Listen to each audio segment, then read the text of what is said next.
There is something more supernatural on the drawing board at CERN than what is being admitted. Even Adam Barker of Tech Bubble wrote of CERN a while back that with the LHC, CERN are expecting to find other dimensions and open portals to these dimensions.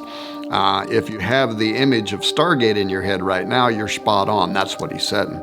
Now, prophecy in numerous parts of the Bible refer to a coming day when portals will be opened and spiritual entities are going to pass through and come to the earth. This is Dr. Thomas Horn, and you are watching End Times Productions.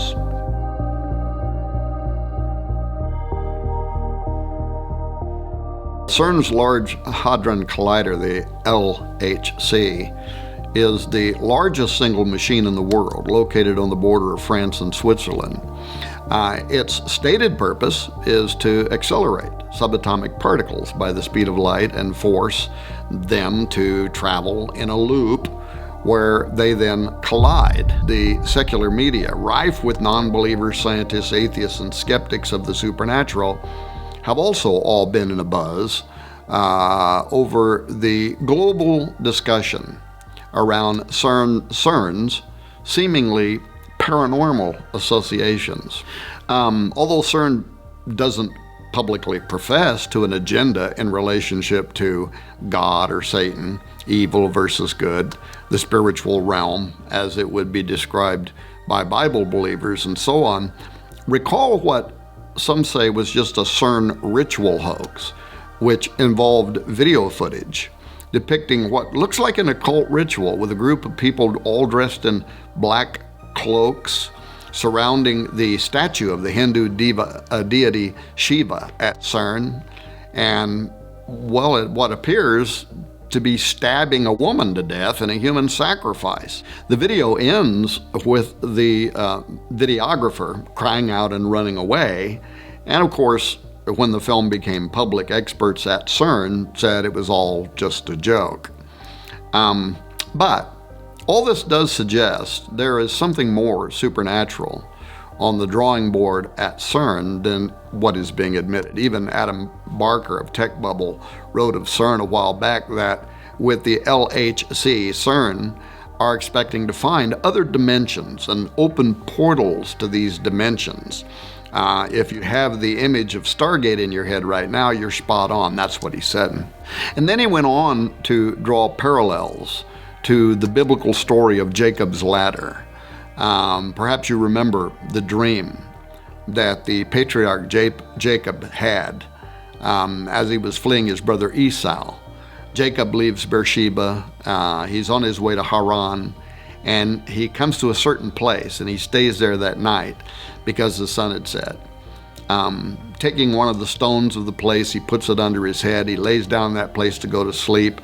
And as he dreams, it says, "Behold, there was a ladder set up on the earth, and the top of it reached to heaven. And behold, the angels of God were ascending and descending on it." Then Jacob wakes up from his sleep, and he says, "Surely the Lord is in this place, and I did not know it." And he was afraid. And he says, "How awesome is this place? This is none other than the house of God, and this is the gate of heaven," Genesis 28. Now this ladder, described in the first book of the Bible, describes something like a portal from heaven to earth through which God's angels, interdimensional and spiritual beings from another reality, were traveling. When Jacob wakes up, he refers to the location as a gate, much like today's trendy terms gateway or Stargate.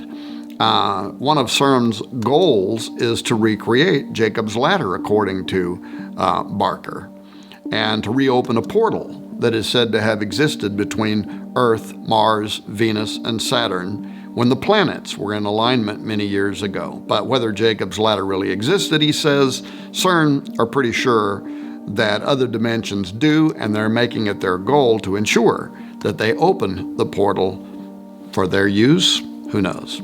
Now, Sergio Bertolucci, who is the official director for research and scientific computing at CERN, he was asked a while back about this extra-dimensional doorway by the Register, which is a London and New York operated science and technology journal. And he didn't hesitate with an enlightening response. He said, yes, out of this door might come something, or we might send something through it. And that sounds eerily similar to what Jesus said in John 1:51 when he said, truly, truly, I say unto you, you will see heaven opened and the angels of God ascending and descending on the Son of Man. Now, prophecy in numerous parts of the Bible refer to a coming day when portals will be opened and spiritual entities are going to pass through and come to the earth. Now, if that's true, and if those verses are accepted for their literal meaning and not written off as some kind of poetic allegory, as some scholars have claimed, then the idea of CERN playing with gateways is a major concern.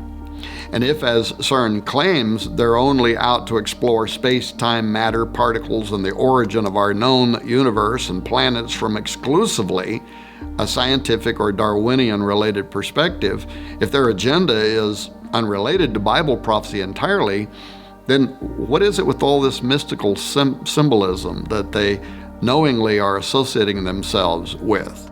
Wouldn't it be more appropriate for them just to proudly display a polished statue of a particle or some artist depiction of the Big Bang instead of the statue of Shiva? So for those who have not yet heard about this controversial piece of art that CERN proudly exhibits between buildings 39 and 40 near the main building of their operation, it stands as really the most visible and celebrated imagery behind their work, Shiva. This is the Hindu god of destruction and a symbol of Shakti, or the life force. He is known very well as the destroyer. And in fact, in 2004, the government of India, which has had a long-standing friendship with leaders behind the CERN project even before the completion of the Large Hadron Collider, they gifted CERN with this bronze work of an art depicting Shiva as Nataraja, the lord or sometimes king of the dance. This dance that Shiva performs in the sculpture is the one that provides the source of the creation cycle in Hindu mythology, the preservation of all life in existence and the termination of all life in existence. The Rudra Tandava is a dance that especially displays Shiva's sadistic personality as he rains down the ultimate destruction upon a weary planet.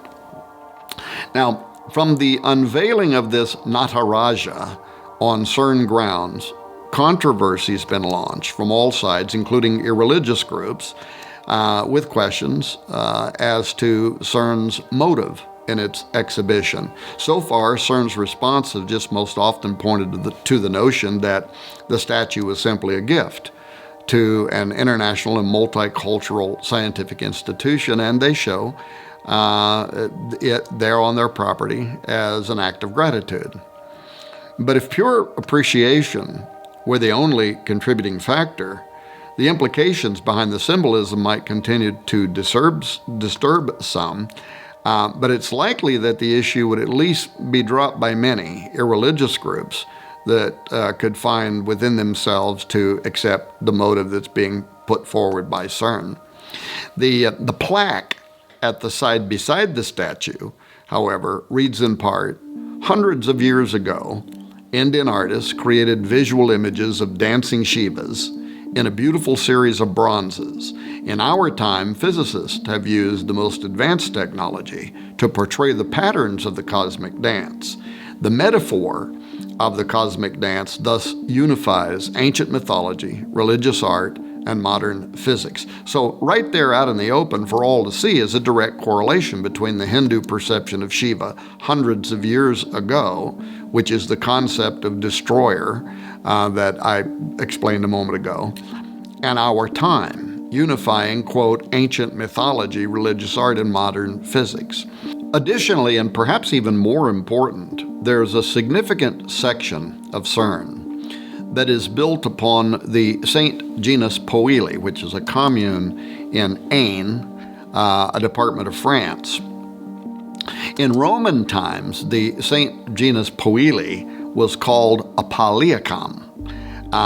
The name Poeli comes from the Latin Apolliacum with the Latin suffix lacum, which denoted possession. But the town and a temple were dedicated there in ancient times to Apollyon, the destroyer, the Shiva Horus, if you will. Apollyon is also the angel of the bottomless pit, referred to in Revelation 9:11. Of course, I can only speculate, but I note the connection between Nimrod, Apollo, and Abaddon, Apollyon at CERN, and the history of the region are all highly curious. Apollo was worshipped by the Romans of that area, as well as the Greeks and in central France. Apollo was equated with the Celtic god Atep Omerus. These two characters were combined to create Apollo Atep Omerus, which can be translated as great horseman or possessing a great horse. In the Celtic belief, horses were closely related to the sun. The interesting thing to note is the connection between this idea of Apollo being associated with horses in France, where part of the LHC and CERN resides, and what the book of Revelation states about Abaddon, where it says, "And the shapes of the locusts were like unto horses prepared unto battle, and on their heads were as it were crowns like gold, and their faces were as the faces of men, and they had a king over them, which is the angel of the bottomless pit, whose name in the Hebrew tongue is Abaddon, but in the Greek tongue hath his name Apollyon." End quote.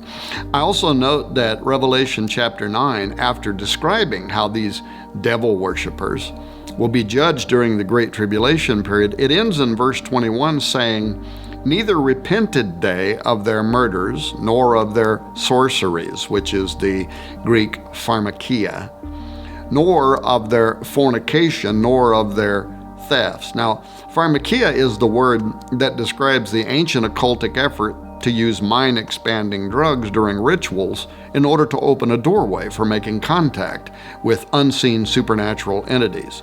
So, given these descriptions, is it possible that CERN will have something to do with the opening of the bottomless pit described in Revelation 9?